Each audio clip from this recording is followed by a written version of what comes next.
There were a lot of times that I would stand on the podium and get a medal or hear the national anthem on an international stage. I almost felt guilty because I knew that there were so many other ways that I should have been better. If I wasn't perfect, then it meant that I had failed.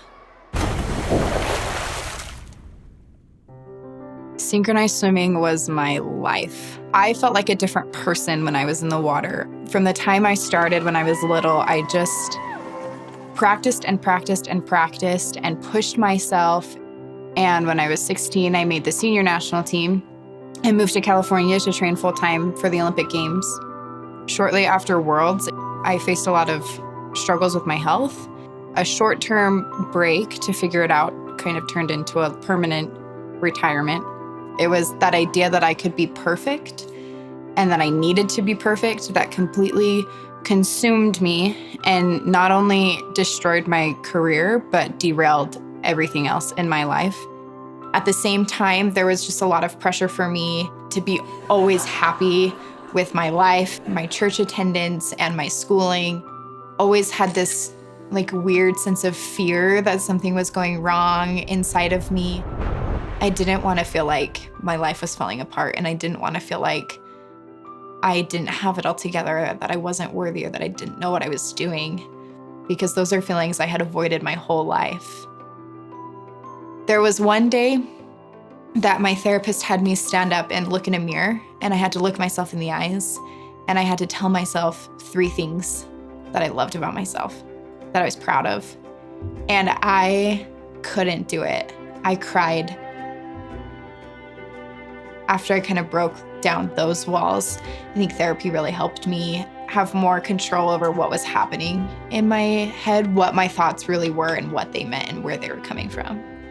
I grew up in a very religious home, and church attendance was always a very vital part of my life. And I had a testimony of God, and I felt like I had a relationship with God and with Jesus Christ, and I always felt like I could rely on him. But there was one day that I was sitting there and I was praying, trying to see what God thought of me. And I was asking him to show me that he loved me. And I just felt silence. Here I was praying, saying, "Where are you? I'm ready. I feel ready. I'm giving you these pains and these struggles, and you're not taking them." And that's what everyone has said that you are supposed to do, is take them.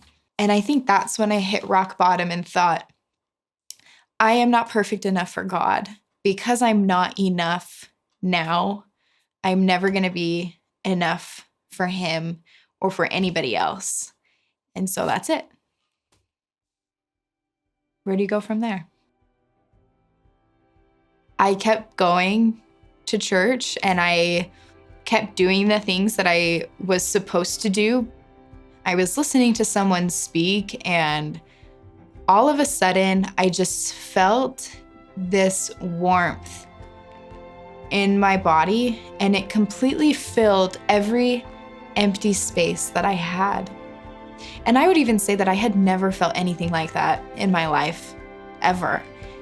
I felt like I could get myself to say, I am good because I know God. And I am good because I want God. And I am good because I believe in God. And that's enough. I definitely can't make everyone happy. And that's a really hard reality for me. I will always face rejection, and I will fail every single day. God's grace is his ability to make up for everything that I'm not. His willingness to love me in all of my imperfections and all of my weaknesses. And I'm just holding on to that because I think his grace makes up for everything else in life.